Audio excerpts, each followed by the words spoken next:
Welcome to Forget Reality, a lecture by Willem Henri Lucas, designer, educator, artist from Amsterdam, the Netherlands.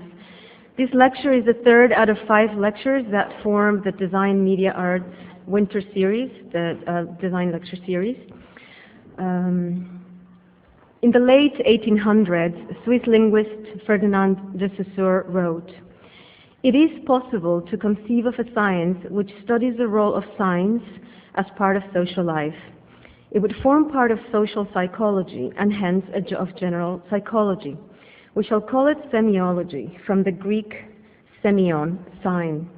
It would investigate the nature of signs and the laws governing them. Linguistics is only one branch of this general science. The laws which semiology will discover will be laws applicable to linguistics, and linguistics will thus be assigned to a clearly defined place in the field of human knowledge." At this point, we can safely say that semiology as a science continues to be alive and well, as its influence has had far-reaching consequences in our reading and viewing of things. In contemporary art and design, word and image have influenced each other and ultimately have become irrevocably interrelated. The narrative aspect of Henri Lucas's work is consistent with his ongoing involvement with language and linguistic structure. An avid reader, he has been influenced by both Wittgenstein's theory of language games and Saussure's assertion on the arbitrary nature of the linguistic sign. Yet Lucas uses language primarily as supplement, with a double meaning that Jacques Derrida gives to the term. Sometimes it is added to images, and other times it supplants them. Lucas is a storyteller, and his work is allegorical, but what makes his work an allegory, however, is not its focus on the imperfect, the fragmentary, which is the allegorical theme par excellence, nor its suggestion of hidden meanings. Rather, it is the supplementary nature of Lucas's intervention. Allegorical meaning accrues to images after the fact. It results from acts of interpretation. Its appearance in Lucas's work is thus strategic, for while allegory arouses the viewer's expectation of multiple meaning, it also demonstrates that meaning is only an after effect, sometimes added or supra-added to an image and not intrinsic to it. There are many other strategies in Lucas's work, yet the significance in every one of them lies in its deliberate violation of aesthetic conventions, the authorship, composition, hanging, and much of the humor of the work arises from Lucas's willful transgression of the norm. Thus, the expectation of the hidden meaning is, in the end, crucial in his art. Willem Henri Lucas studied at the Academy of Visual Arts in Arnhem, the Netherlands, under the guidance of Karel Martens, and worked as an intern and apprentice for Max Kisman. His print work, and he puts print in parens, print work is clean and sober, for clients mostly based in the field of culture and art. From 1990 to 2002, Henri Lucas served as professor and chair at the Utrecht School of the Arts, Graphic Design Department. In 1998, he designed the holiday postage stamps for the PTT, the Dutch Post and Telecom Company. In 2003, he won the Best Book Award and a nomination from the Art Directors Club in the Netherlands. We are grateful to have Henri Lucas as visiting lecturer for the entire winter term, teaching 2 undergrad design classes, some of you, I'm sure, attending them. And with great honor, I present Henri Lucas.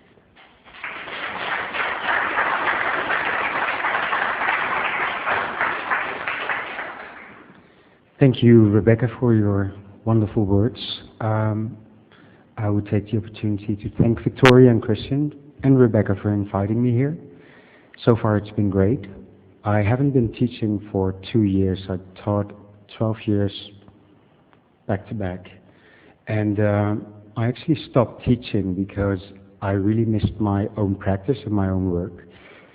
But after 2 years, UCLA was the first one to call. It got 24 hours to decide whether I would do it, yes or no. I said yes, although it was crazy in my practice at the time.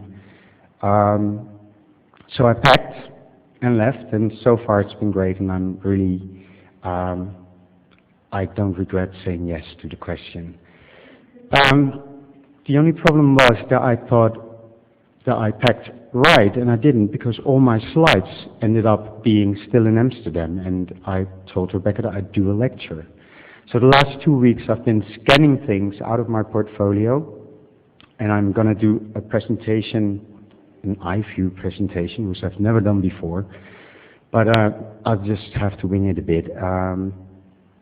Let's see, you're not seeing the best presentation of the work. And the print work, that's really difficult. I've been thinking about how print work should be presented, because a digital presentation would be great.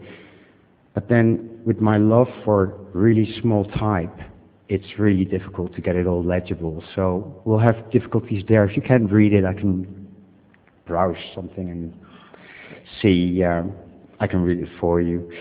But what we're going to do, we're not going to have a break. I'm going to do a different presentation of myself. I'm glad that Rebecca did all the statistics and blah, blah, blah designer things. And this is actually, I think it's more important to do it this way, a presentation which you can read on the screen, so I'll be silent for like 5 minutes. Then we're going to look at the iView presentation. I'm going to talk in between about the work that's on the screen. If you do have questions or or if I go too quick, then tell me, because I can go back and forth. And then I'm going to show you in the end 16 slides with 16 songs that you're going to listen to for 1 minute. And so let's hit it. And then it should work, yay.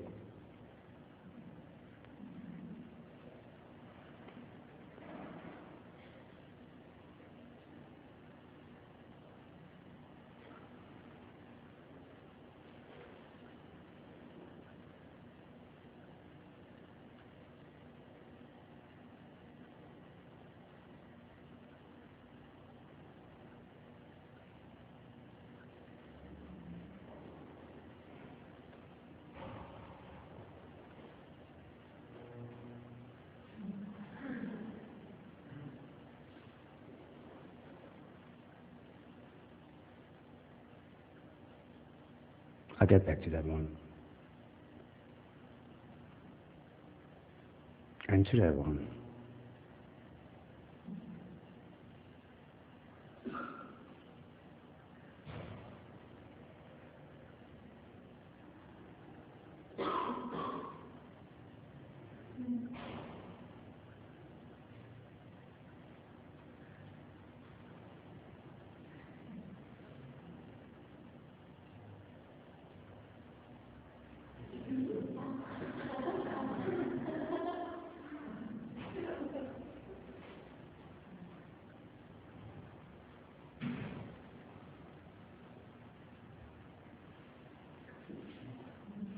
Okay.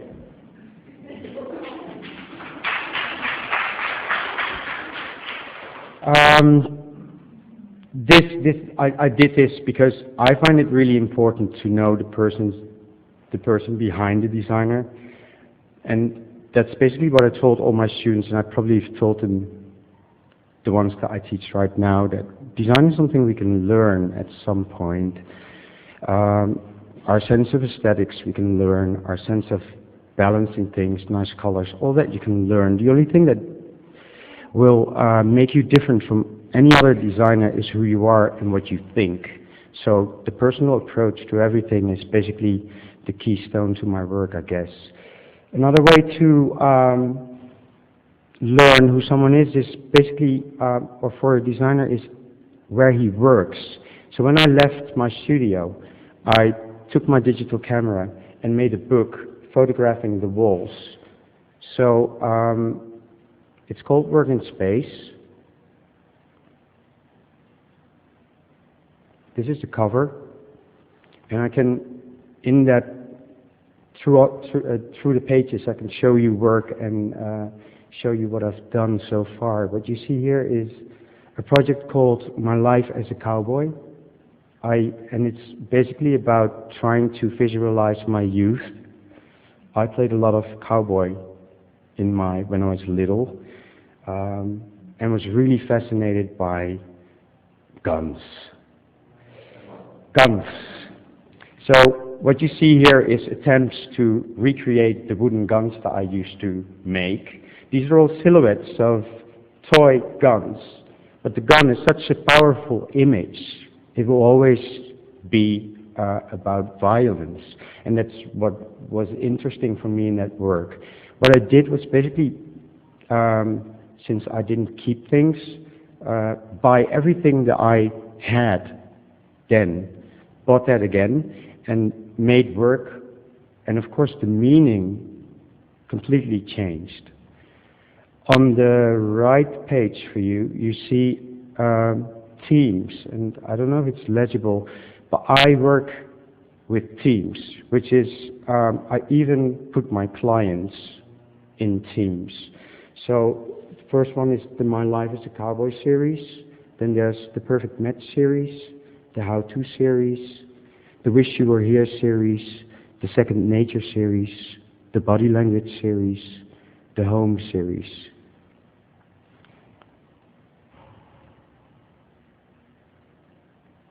These guns are made out of lead, and in between them you can see the shape of Mae West appear. It's called How West Was Won.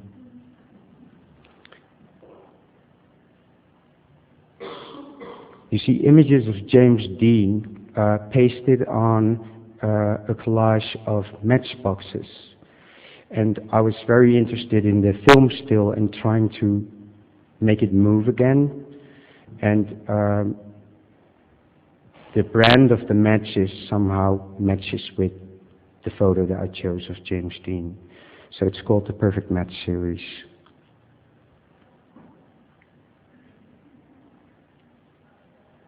It's a complete mess in my space. Lots of stuff that I collect because I think I'm going to use it for something, and usually I don't, but it all stays there up on shelves. The wooden pallets, Stardust Memories is the above one, and the other one is called I Found My Trail. Billy the Kid. I was really fascinated with Billy the Kid, and he was basically the first serial killer.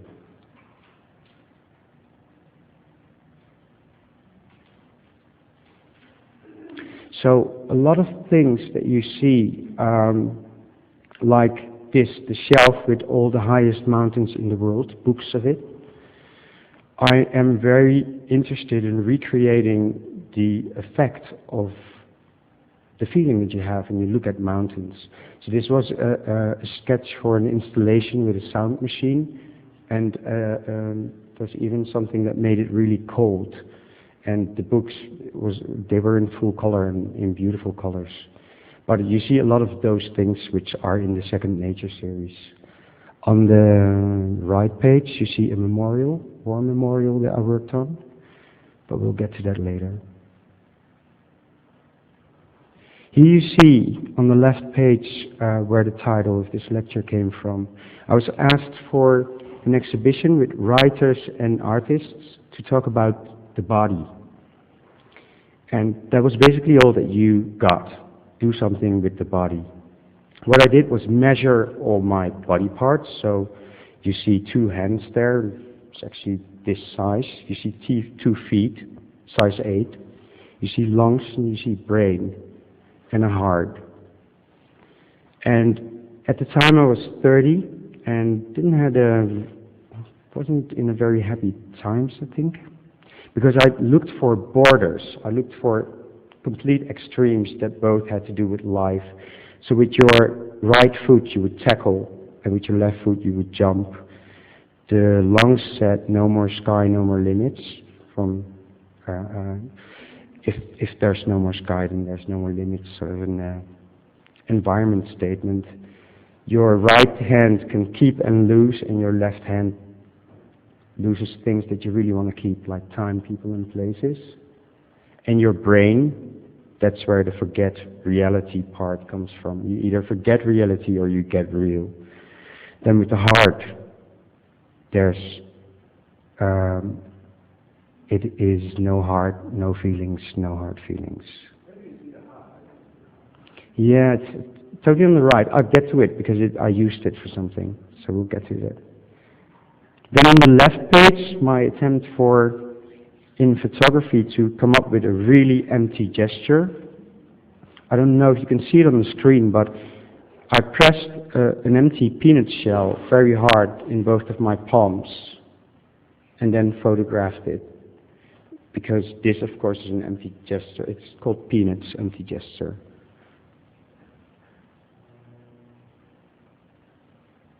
Just huge cardboard letters that I made when I came back from England and saw all these beautiful signage on the cafes and bars. This was high life and there was a low life, but that got destroyed. On the right, you see a series of images that I made when I wanted to do a website. I did have the urge to do that at some point. But what I felt was that images on the website were so cold, and I wanted to create something really cozy and warm for my homepage. So I started thinking of images that made you feel at home, and I think the best feeling is with a bucket of warm water and your feet in it, and then that spot exactly is your home. And this is not even Amsterdam. I was in a hotel, but I really felt good. Another one on the left page. This is my childhood blanket. When I'm not born in Holland, I'm born in New Guinea. That was a Dutch colony. And in 1962, that colony was given back to Indonesia and partly Australia, I think. So everybody with Dutch blood, and my father was half Dutch, half Indonesian, had to go. And the Dutch part in my family was really important because it was the only language that we grew up with, and my older brothers and sisters went to Dutch schools in New Guinea. When we came in Holland in 1962, my parents had a house, and the first thing they did was buy blankets, and those blankets had these beautiful labels of windmills and skating people, which I've never seen when I was in Holland, but I still feel that this is Holland. On the right you see a huge blow-up of the stamps, the holiday stamps that I made. Again, a second nature attempt. And this is basically what my studio looks like. Loads of things that inspire me. And it is highbrow and lowbrow culture. The interview covers for me were very important at the time because I really was into Twin Peaks. And then that Janet cover was at the time amazing because there were huge posters of it hanging in the city, and I think they even created accidents.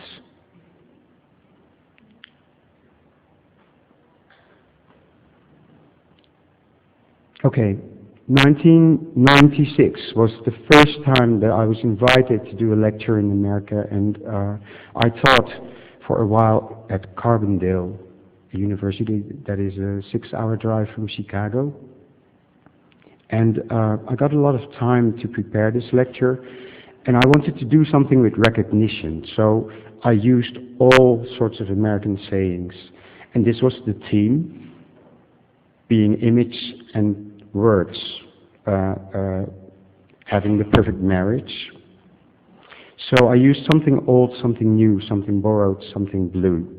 And it was really nice because I got 4 chapters, one that would, where I would be able to explain history of Dutch design and my own, my life as a cowboy series.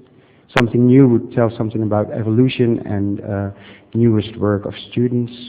Something borrowed was about timings, and something blue was about emotional value, and always have been my favorite, and my work is tending to go to that direction more and more.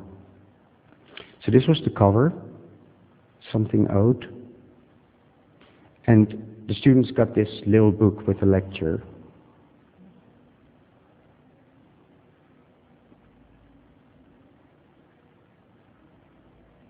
I'm not going to read all that. Something old. History, my life, me as a cowboy. It's interesting that the sheriff star could replace the birth star.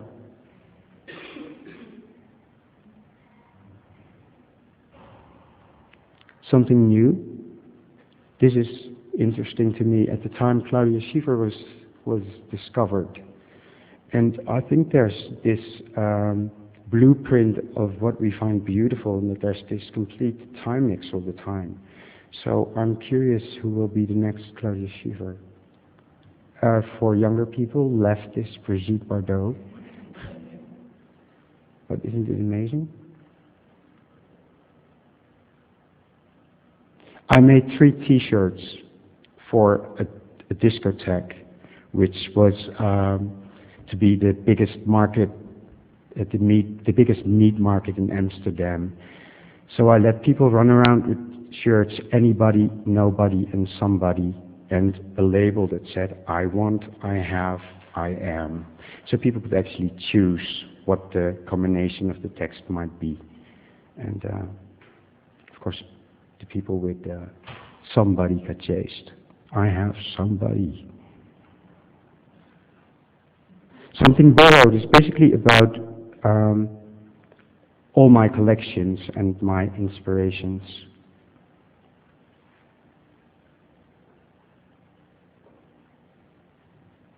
And this is interesting.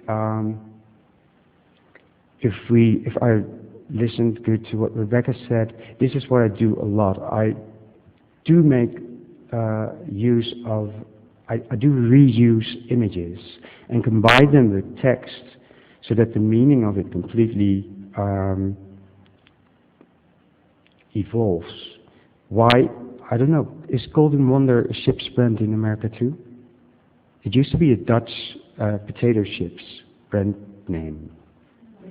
What is interesting is that based on James Dean. Is it his blonde hair?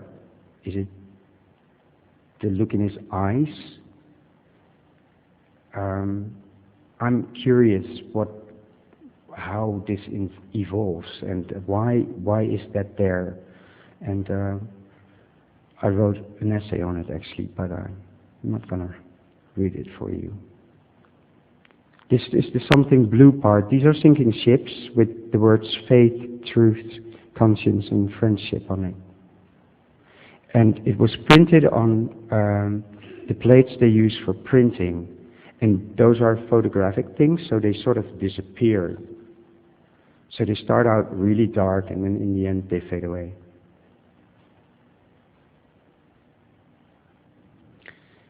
This is a project that I'm going to discuss later in the war section. I was invited to think of new memorials for the Second World War, for war in general actually. So I'm going to flip to it. So image rhyme is something that I really, really like. If you remember the first Elvis clipping that I started with, the King Lock is a nice image rhyme for me because it ends something. And then this is what I do a lot.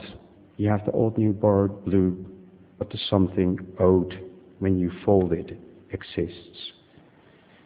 Let me see, on this page I actually say, I apologize, I owe you something after all, because I used photos of other people without asking them. The magazines.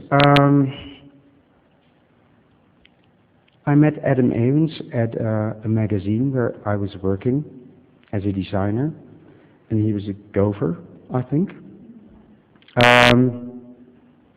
At the time I worked at Max Kissmann, and what we did was produce a magazine called Type, which was a magazine about typography, but it was really anarchistic and I liked working on that magazine, but I really wanted to have something like that for myself, and I met Adam, and he had this great magazine called Flux, and asked me to design it. You're going to see three.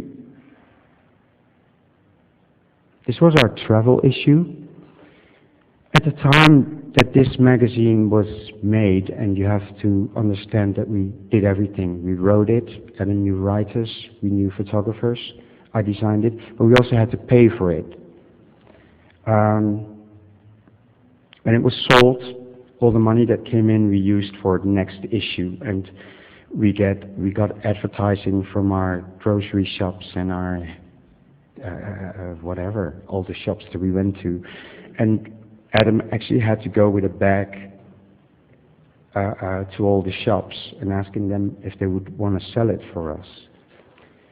At the time, there was a research done on magazines that if you want to have younger people read magazines, you should go to the formula of 80% image, 20% text. And we felt that that was ridiculous, because you have to write about what young people really like. We tried to do that with this magazine. Here you have the no heart, no feelings, no hard feelings thing.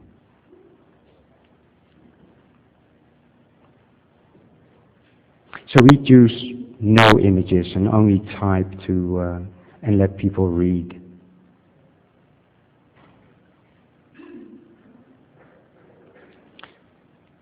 I made, oh, here you go.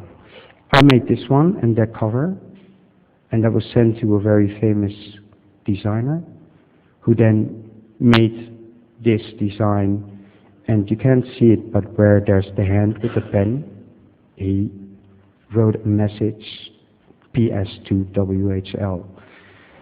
He bluntly copied my design, and I thought it was really interesting and funny. This was the power issue.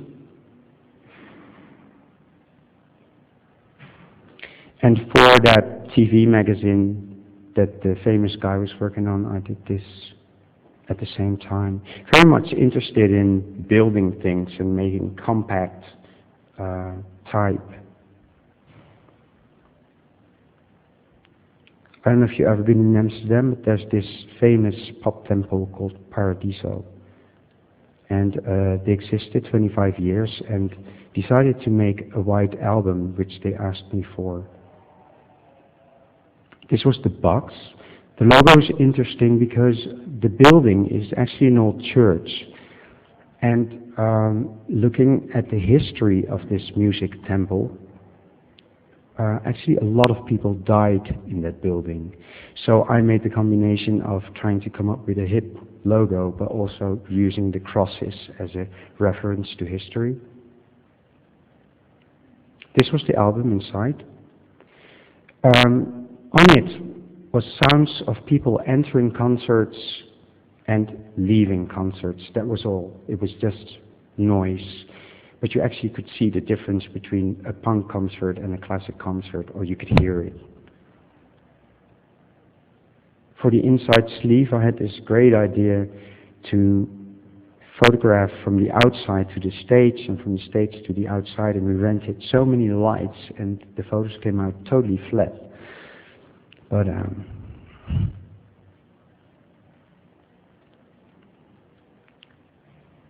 stamps.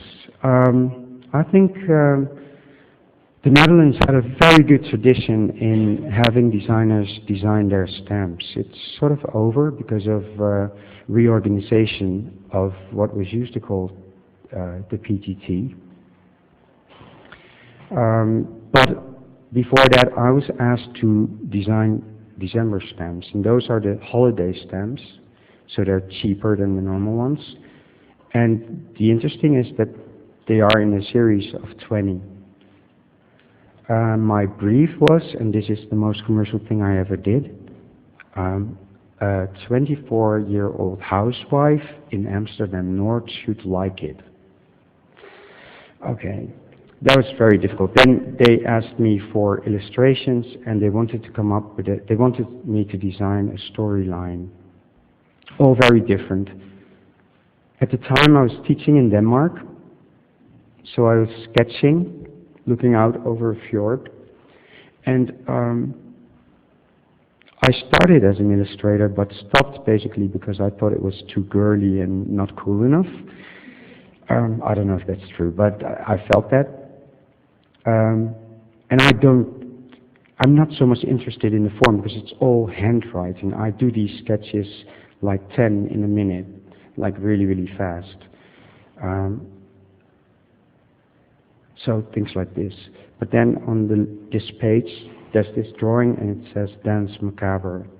And I found that interesting. It's fleeing venison and it might be dancing venison. So this is what I designed. Basically I designed icons, a circle, a house and a tree, a hare, a house, a dove, and a deer. And I used a combination of two of those elements all the time. So if you look at the vertical lines, you see the hare on the left in all the stamps, and the location icons are on the far right to you. So it's basically a combination of two icons that you see. So this was the first day of issue with the combinations on the left. And my aim was actually that these stamps would be working as posters, like powerful rather than a lot of detailing. And talking about hidden messages, of course I couldn't use any of those dying animals, but if you look at the deer in the house, it actually has smoke coming out of the chimney in the shape of a plate. We eat venison at Christmas time. Package stamps, going from house to house, the national ones, and from one world to another world. And a card. Okay, I'm very much into print, and I do a lot of books lately, but it's very important that you know how books are printed, because then you can have more out of it, and you can sort of befriend your printer and he's able to do the crazy things you ask. I have this reputation of completely turning around the form of the book because of the idea, and I want to make print that stands out and that you can actually feel and touch. I applaud the whole evolution and in digital work. If someone wants to print a book, he probably has thought of it twice, because digitally it's much more cheaper. So my aim is to make print that you can actually feel. This is a brochure that I made for the photography department in Utrecht. They had 4 items: lifestyle, environment, photojournalism, and human interest. So my assignment was to come up with this brochure, but if you look at how things are printed, then they are printed on a huge piece of paper. If you use that piece of paper right, you can do actually more things with it. So this is the way it comes off the printer. You see the blue lines. On top of it, that part I cut off and used as an invitation. The bottom part was actually is it called bandroll? The thing that you wrap around the band. And the middle part is there where the book is folded. What my aim was is, can I force these images into letter shapes, because I really wanted to give the client 4 free posters. So I came up with the word shot because it was an exposition of old alumni. So this is the way one side of the paper is printed, and of course the other side has text. So these 4 posters hung at the beginning of the exhibition with the word shot, and the books were printed on the other side and folded, so the posters were for free. The same thing I did with this catalog. I was asked for an exhibition, to do a catalog for an exhibition in Utrecht. They do it every 2 years. Local artists show their development, and the curators really wanted to do something with the news that has been around for the 2 years, asking the artists if that had influenced their work. It was sort of far-fetched, since I think art always has to do with society, so work is always influenced by happenings. And even if you would start painting flowers, it could be about escapism. The museum felt that the concept was weak too, but decided to go for it because we came up with this plan. I went to the local newspaper and looked for 5 front pages that really were striking and newsworthy. This image shows the book in its binded form, and you can see on the side that it is printed in 5 paper sections. So what we did was print large newspaper front pages. For the posters, we added this blue print to come up with posters. So here's 9/11. For Holland, it was very sad to say goodbye to their money. This is when the euro came.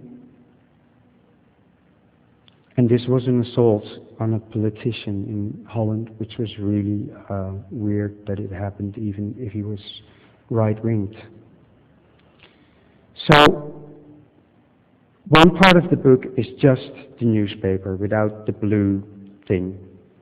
On the other side, which was a very glossy side, we printed the artwork.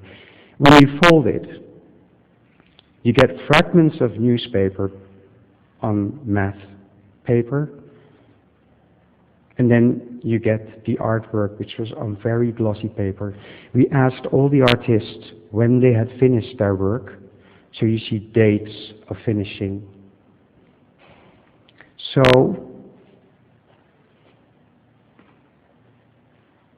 flipping through this book, you get all sorts of extra. Let me see if I can.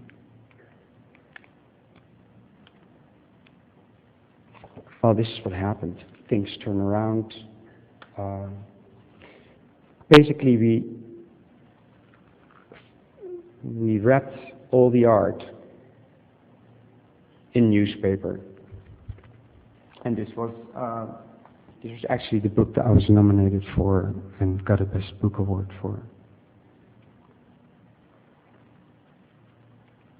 When I left the academy in Utrecht, I really wanted to do something and give something to my students and all my old colleagues, so I came up with the idea to start an alumni publication.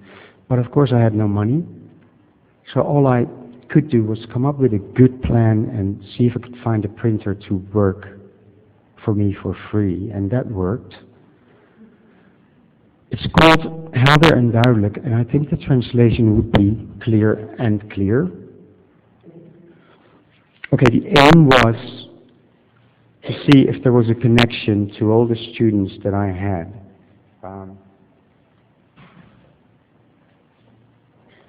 Could you recognize Utrecht designers?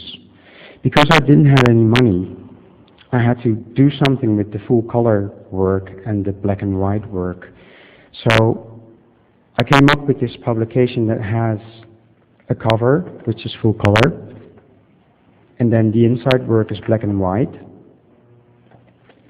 You'd have a full color centerfold as well. And if you have time or you're bored, you can cut out the images and paste it. So it became sort of a collection book, which I felt sort of suiting for the subject matter. So when I held my goodbye speech, I could freely give people a free book. Another book that I did was for the city of Zeist, a very rich city that wanted to have a book with all their public art in it. They came up with this plan of inviting 7 artists to build a statue in their city. And the starting point was this great essay on love, written by the French philosopher Stendhal. And what he did, it was late 1900, was try and describe the stages that you go through when you fall in love. So every artist would get one stage and had to make a statue on that. Let me give you an image. What I did was basically look at how the city was built. Zeist is, I think, one of the, the only city in Holland that isn't built like a traditional city, with a church in the middle and a square and houses that circle around it. Now, Zeist has like 2 axes. On the axe, from the old castle to the wood, all these 7 statues were built. I used the spine of the book for the 7 artworks that I had to deal with. The book had pages that showed what the Stendhal writer wrote. One of the stages was hope. So you would have an artist bio on the bottom. And then everything that had to do with love was sort of put in this book. You see titles going from dark red to warm red, as if oxygen comes into it. And there's, I have played with the covering and the uncovering of the statues. So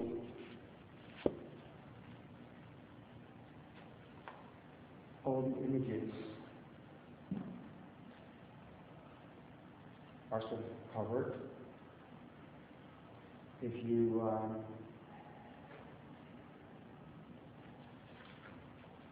take the spine like this, you can see on the left page all the other statues that are in the city, left from the root, and all the statues right from the root. And the trick was that in the end,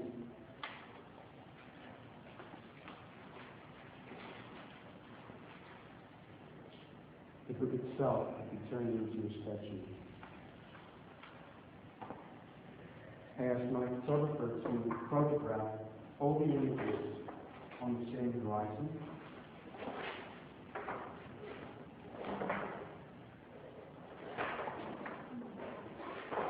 So basically you could walk around in your living room or either take a 2-hour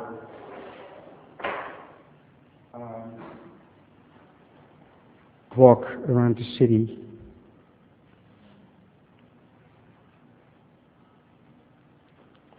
I placed the right photo because I really like the structure of books, and there you see how all the diagonals in the book are actually really nice. I'm asked a lot lately for typography in cities.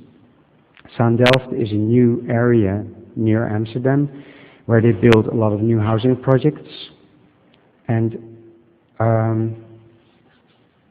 all the architects that worked there had to work with prefab materials, so it really looked like Lego. And another thing was that Next to that area is an area that is built in the 30s and 40s. They actually asked me to do plates with the statues because 9 artists were invited to build artworks there.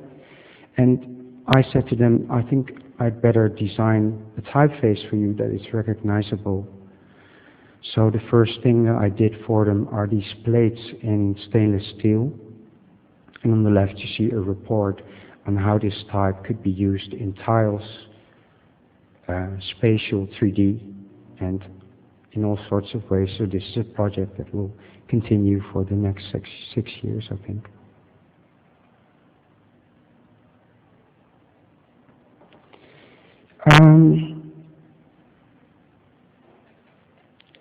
This sort of came to me. I used to work a lot for choreographers and did theater plays and all sorts of fun, interesting art stuff. And then I was asked by the Sandberg Institute, the first MFA, I think, at the time, to think about new memorials for the Second World War. When the war was over in Amsterdam, there were a lot of statues built, but the whole way they were built and how they were understood was, of course, a little bit complex if you look at it now.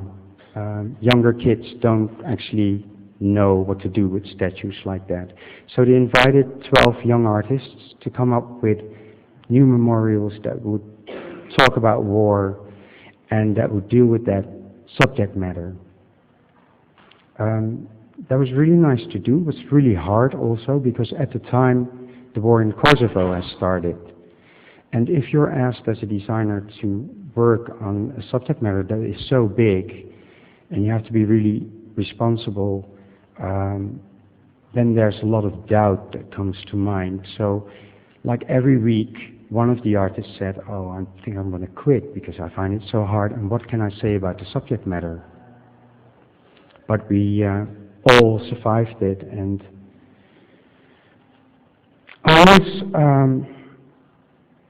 you could choose your own subject matter, and I was really interested in like the most cruel places. So I knew that there were places in Amsterdam where people were shot. In the middle of Amsterdam there's this big prison.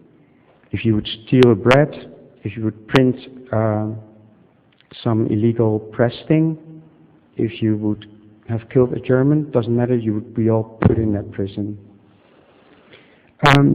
In my research, I was really into the actual space that people take in when they stand on Earth, which is nothing more than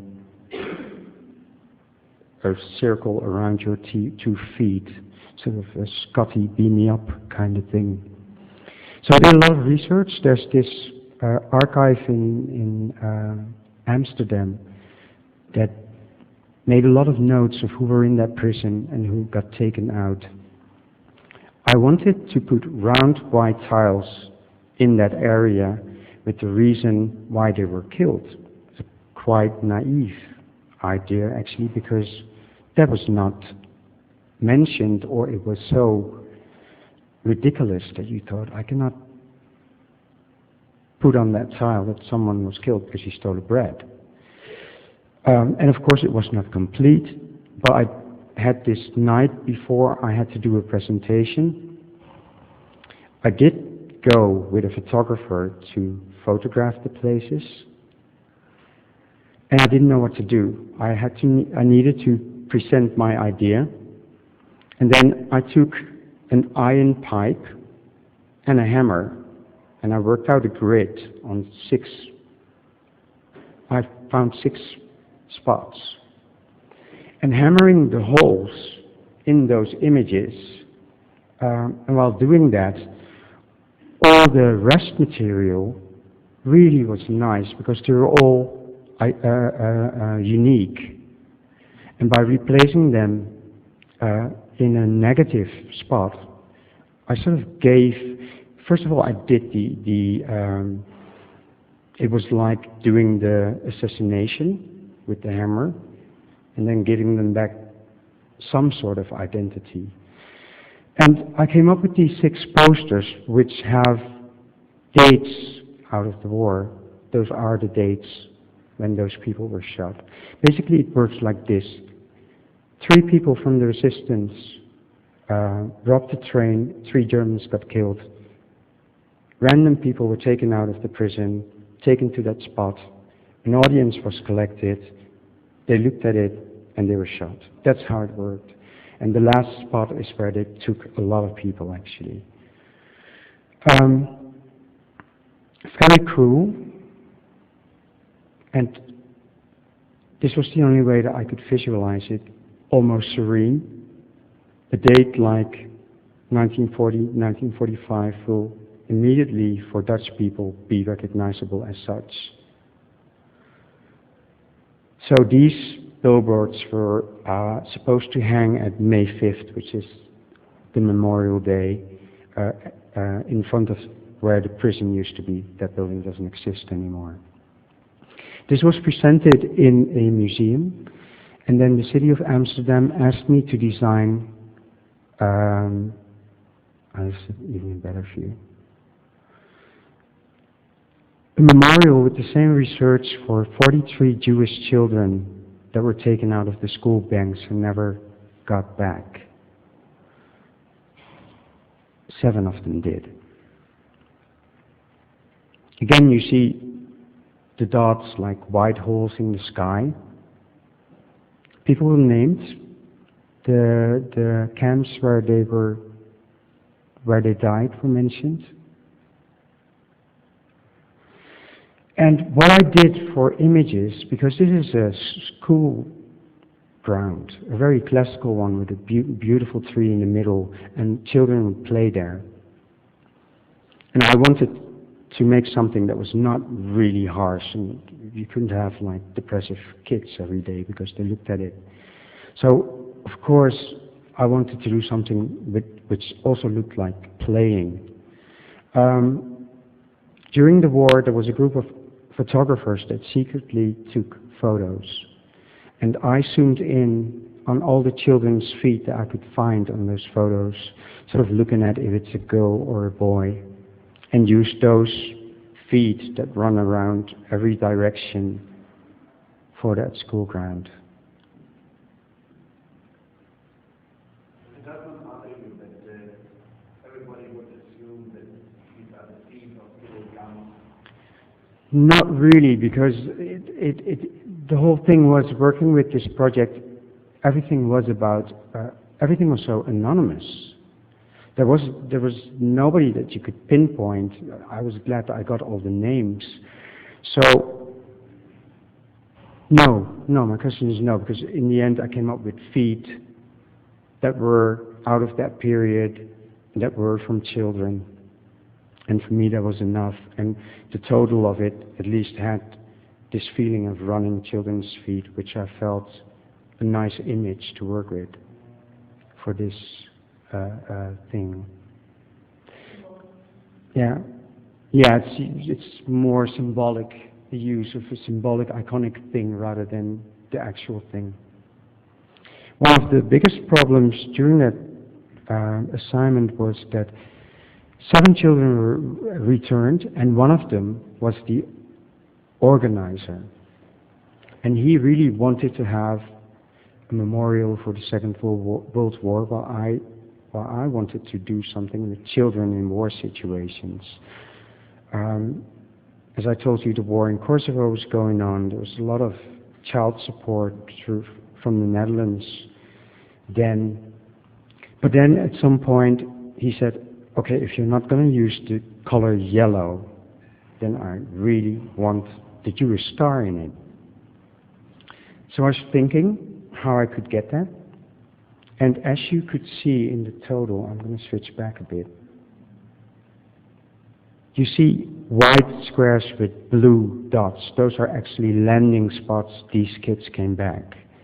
And I thought,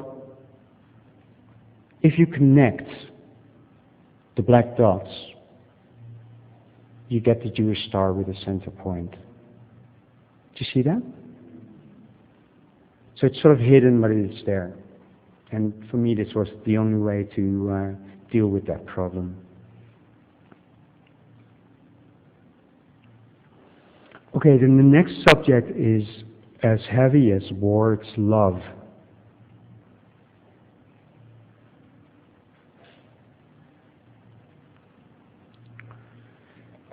This is taken out of a novel called Home at the End of the World by Michael Cunningham.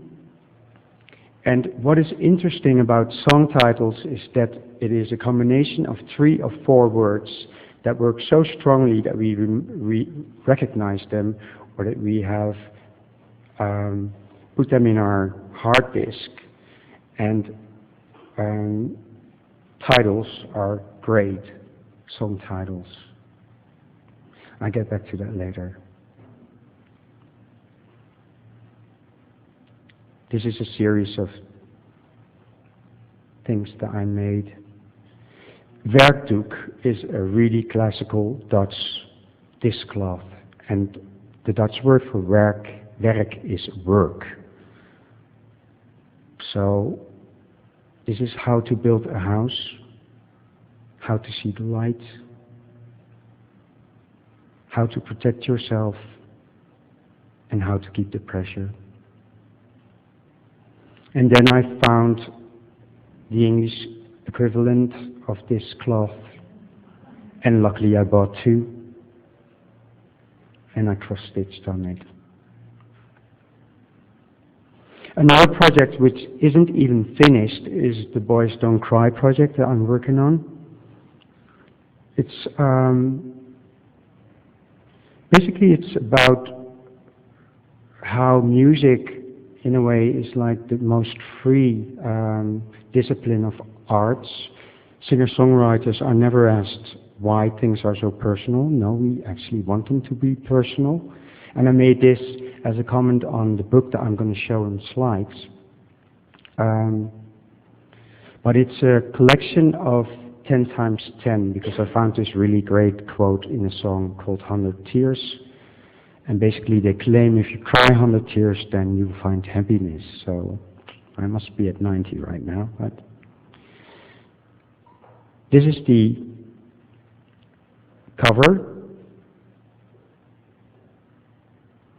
So it's also a selection of my 10 most favorite typefaces, and you see how the commas differ.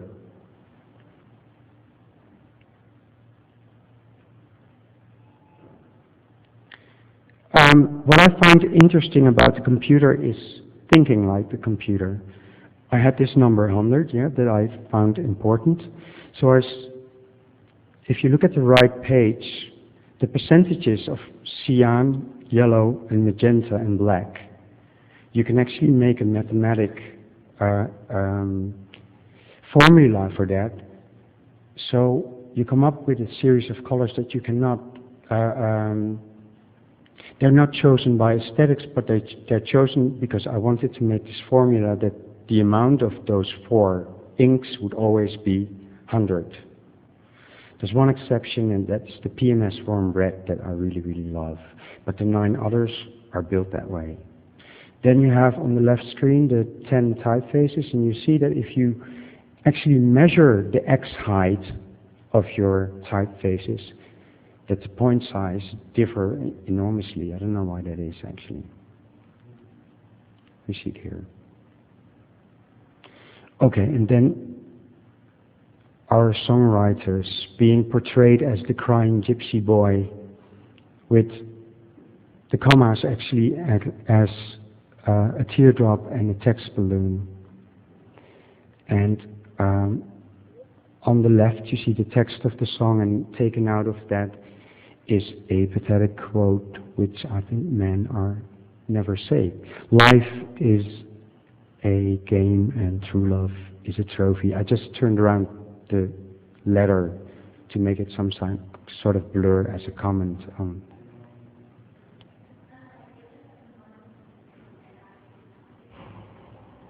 So it's a publication with a comment on lyrics, but it's also a proof of a printing proof and a typeface proof. It's a combination of things.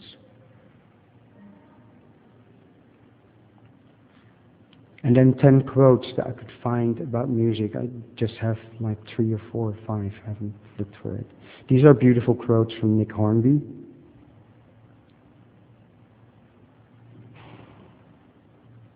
Which both of them are really funny, I think.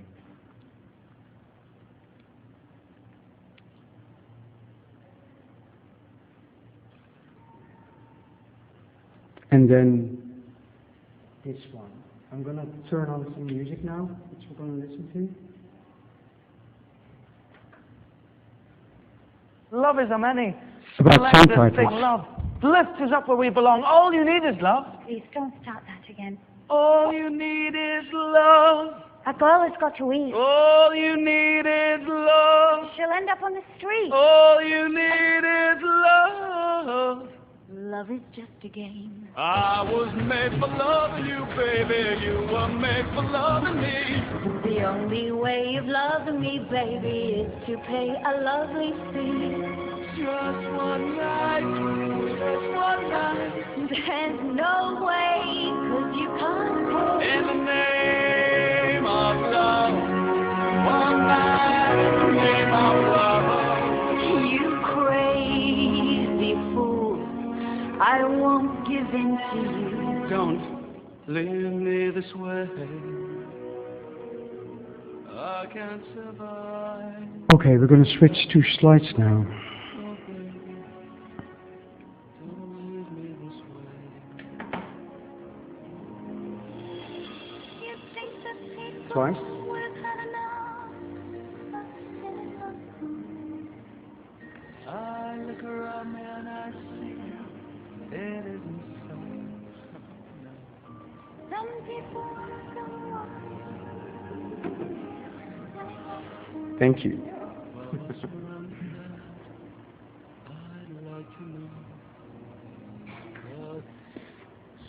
This magazine I made after I was in a breakup, had a relation for 7 years, and I didn't know how to do with it. And it started out with doing notes on how I felt, and then I thought it's interesting to make a publication about this subject matter because nobody seems to talk about it. There's this weird thing that everybody says, oh, you get over it, and the next one comes along. And I find that a really bizarre concept, actually. Then, and that's what you saw on the last image from iView, is that if you turn on the radio, every song is about you, and you hate that. So, here we go.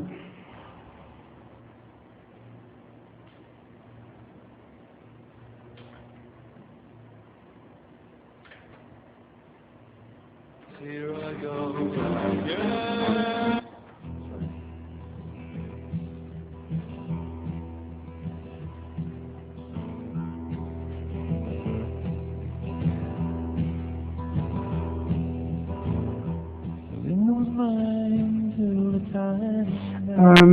I found 16 songs that I wanted to do a magazine on.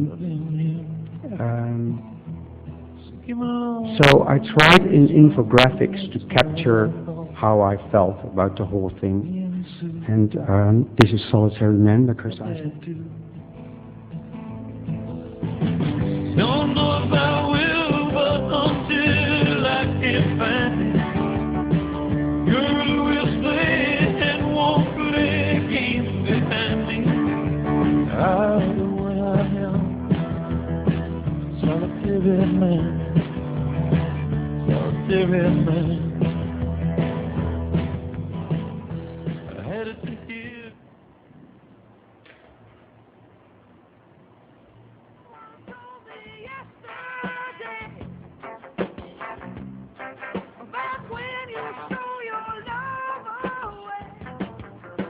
So on the right page you see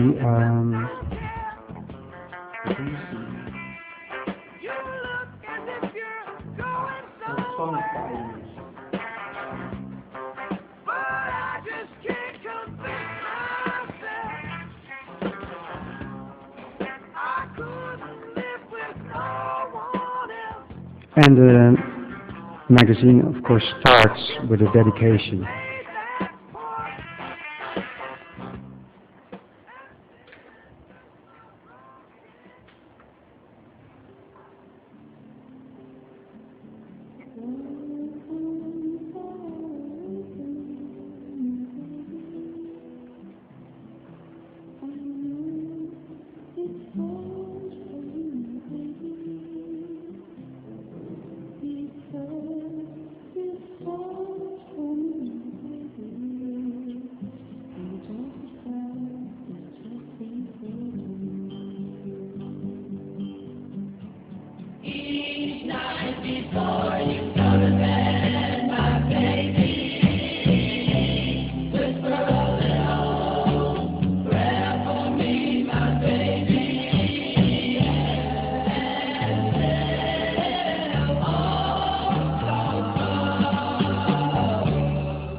Sorry about this.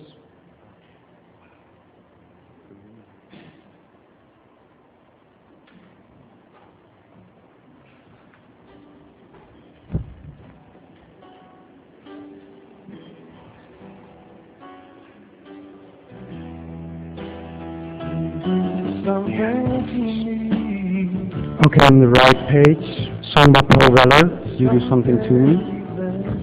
I found that when the relationship was over, that you couldn't look at photographs anymore, because it all seemed like a lie. And the question I need was, do photographs of lovers always turn into false evidence?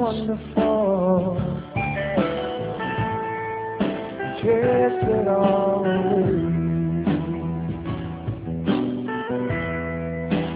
Mixing my emotions throws me back again. And the next page is a portrait of me, a typographical portrait of me crying.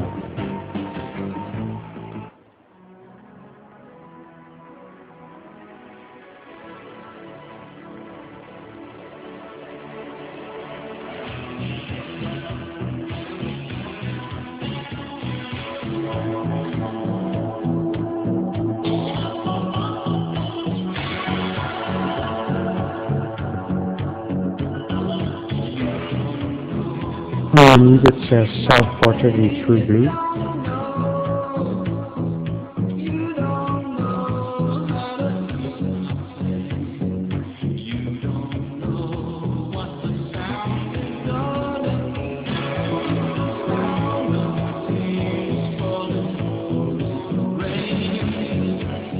And then on the right, You Don't Know What Love Is by Chet Baker, where I tried to come up with a definition of what I wanted from love. And then in the end you feel that you made a lot of compromises.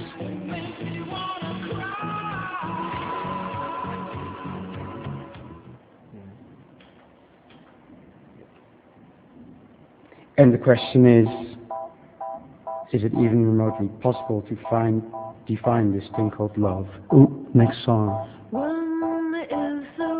A mathematical approach.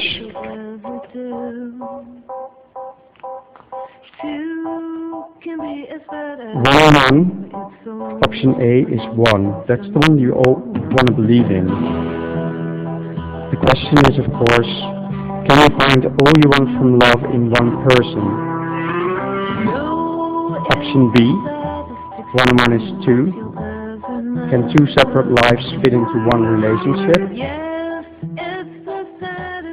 And option C, 1 minus 1 is 0, because you feel left like a total 0. Does a relationship deprive you of your identity? Underneath it says love science, as in SCIENCE, and love science, SIGNS.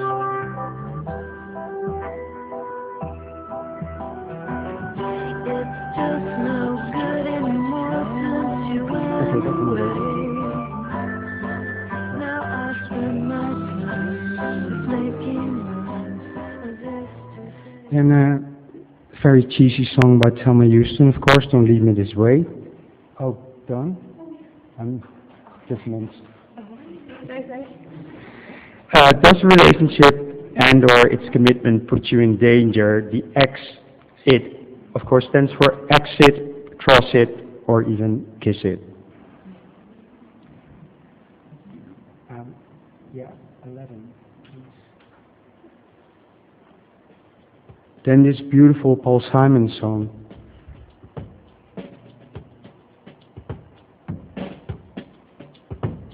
There must be 50 ways to leave your lover. 2 boxes, a box of love that says return to sender, and a box of problems that says address unknown. X distributing my affection. The problem is all inside your head, she said to me. The answer is easy if you take it logically. I'd like to help you in your struggle to be free. There must be 50 ways to leave your lover. She said it's really not my habit to intrude. Furthermore, I hope my meaning won't be lost or misconstrued. But I'll repeat myself. At the risk of being crude, there must be 50 ways to leave your lover.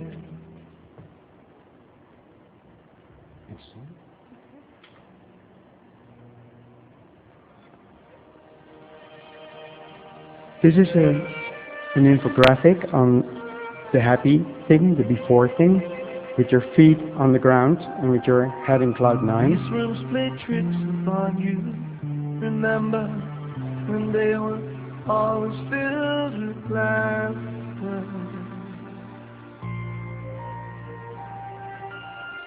But now they're quite deserted. They seem to just echo voices raised in anger. Maybe you will see my face reflected there on the page. And the after situation. The house falls from the cloud and hits rock bottom. Do you have the next one?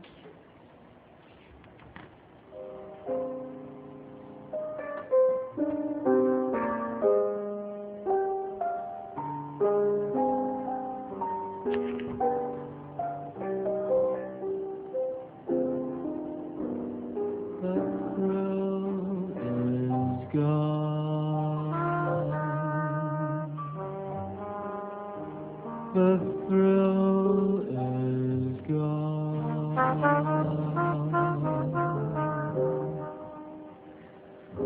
I can see it in your eyes.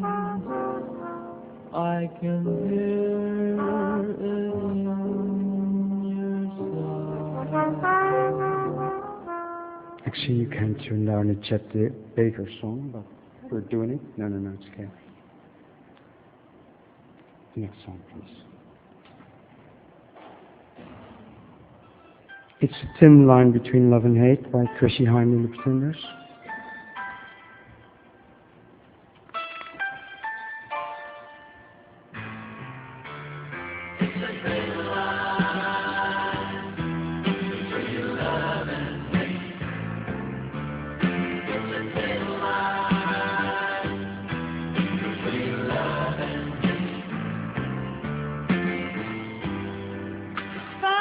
In the morning, and you're just getting in.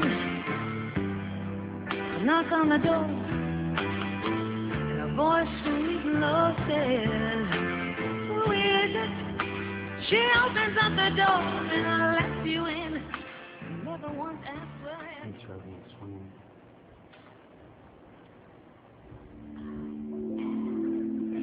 On the left side, my good qualities. And on the right side, my bad qualities according to X. It's funny that even your good qualities can be a threat to someone else and then they turn into your bad qualities. So it's all in the eye of the beholder. I feel so sad.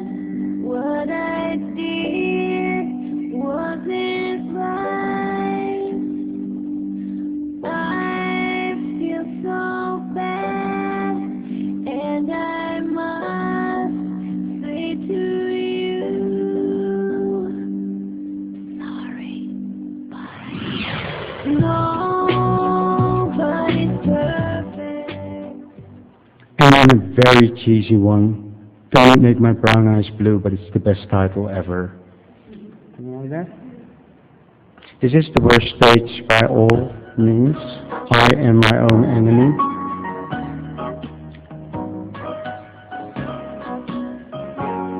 Don't know when I've been so blue.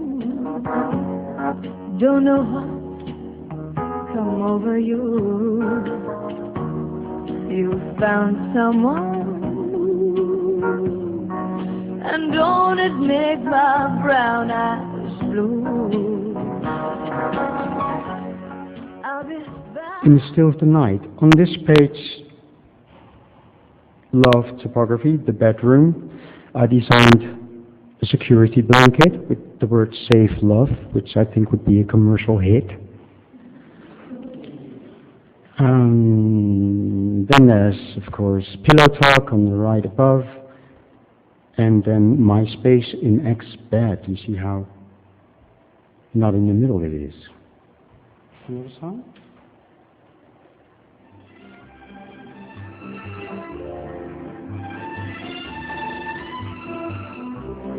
In the still of the night,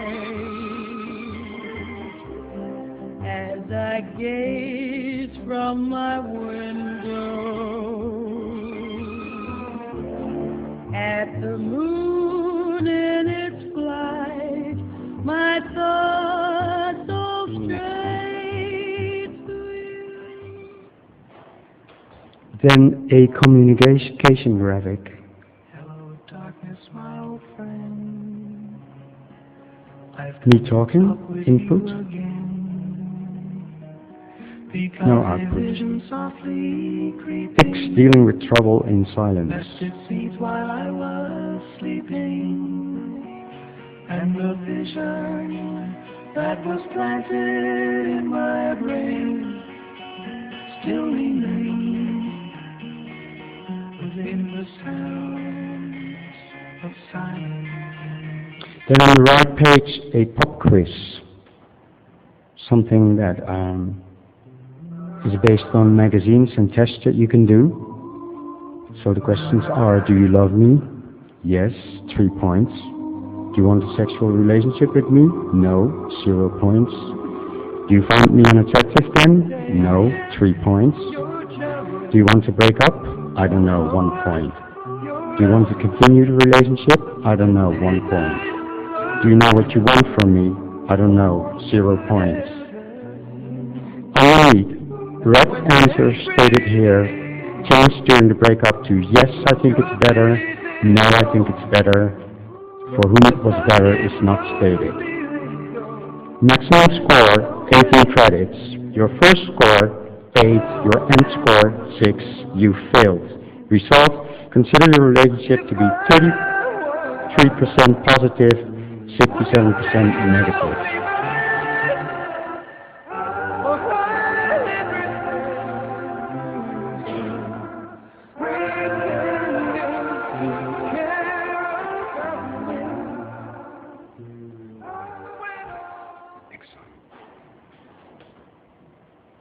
Can these turn up again? This song is for all the women out there that have been lied to by their men. And I know y'all been lied to over and over again. This is for y'all. Y'all maybe didn't break the way you should have broke, yo. But I break. You know what I'm saying? So this is how it goes, yo. Damn.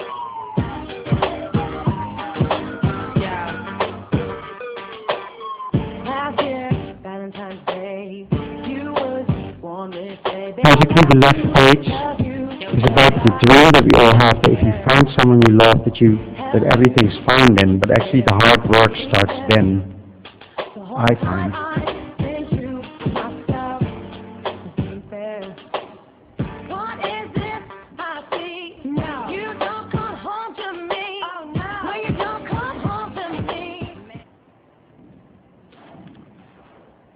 Then all the songs and the lyrics that I used underneath in white, you can hardly read it there. It says, Songs are like tattoos. thank you, Joni. Songs are like You tattoos. know it says. I've been to see before. How nice to me, or let me still alone.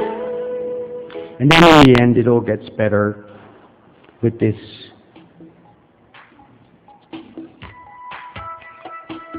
Four-letter word by Kim Wilde, which in the song is, of course, over or love.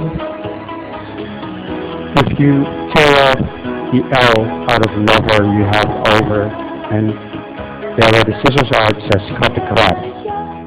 It's how it felt when love said goodbye. It's a four-letter word because That's it. Thank you for your time. when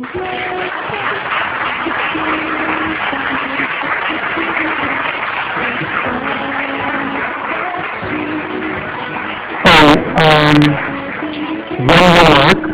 If you want to look at the real thing, the print work, I have something on the table so you can browse through it. Thanks.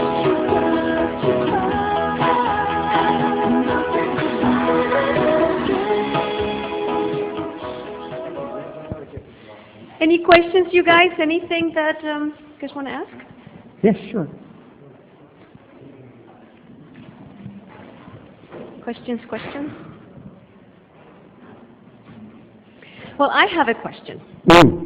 And it's not so much, because obviously the answer to this is very particular, but you are in a place where a lot of the students that come, at least the ones that I was talking to in the first class I had, they were very attracted to this field of design because they liked art. So in many ways you definitely are, doing a lot of what you don't necessarily call art, but you call free work. And if you want to talk a little bit about the origin of, or what to you is the difference between that free work and design work?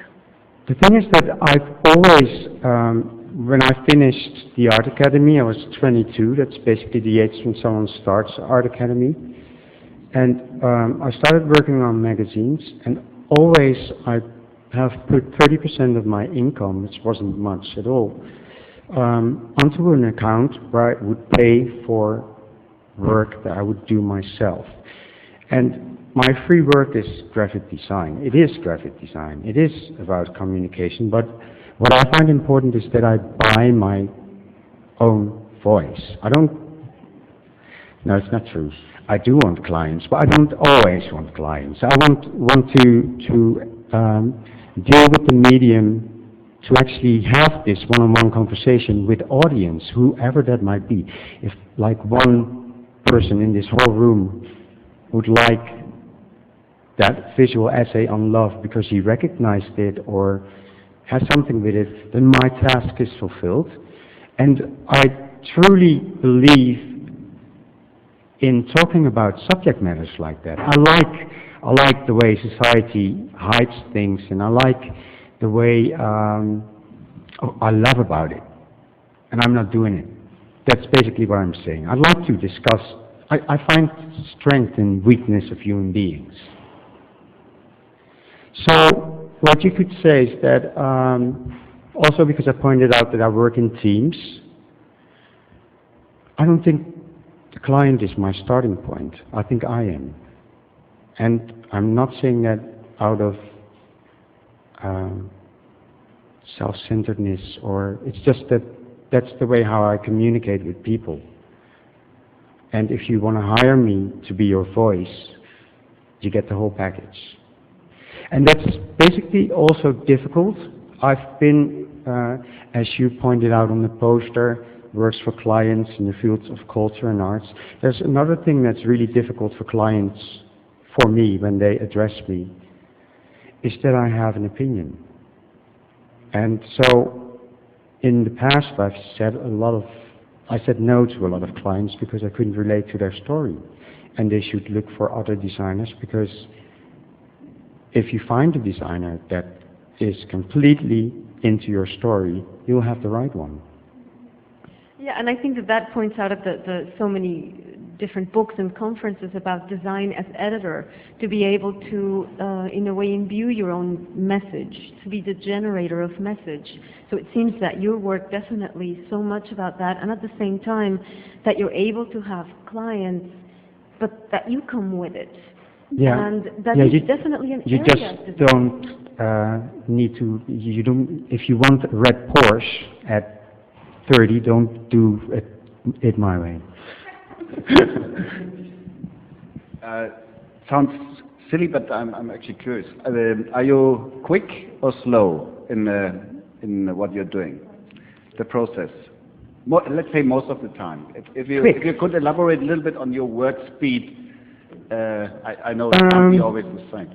When I used to just teach at the academy and I taught for 2 days, I would have 5 or 6 assignments a month. And that's because they're all cultural clients, so you have to sort of scrape your income. So I'm pretty quick. The book that I showed you, the Central Museum book, was made in 1.5 weeks. This one does. No, this one actually took a long time. Yeah, that's That one. Yeah, that one. But no, I'm actually very quick. And of course I have this strategy of how I work, which basically is, and it's sort of corny to say it, but a glass of wine, a table, paper and pen, and writing and putting ideas on paper. And the first part of the design process is like very important to me. I collect, I sketch, I think. So in most cases, clients shouldn't call me for the first 2 days, mostly a week, if I can get them away. And then the whole making thing is quick. But as you can see, I'm not really form orientated. It's not so much about the form, I think, my work. It's all pretty basic.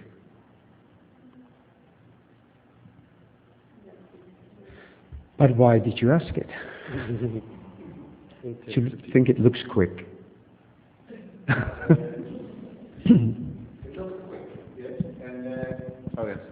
It looks quick, definitely, and actually that makes it also so fresh.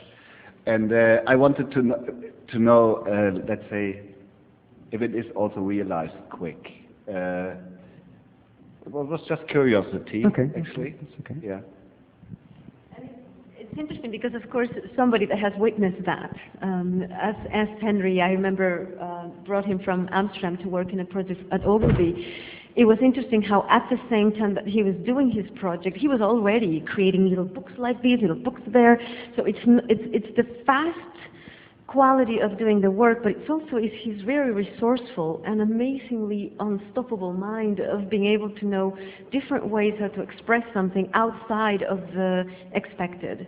And I find that, for example, as you see all of these, a lot of the pieces are actually self-generated, and it's something that even as he's here, he's preparing books of each one of his classes and photographs and this.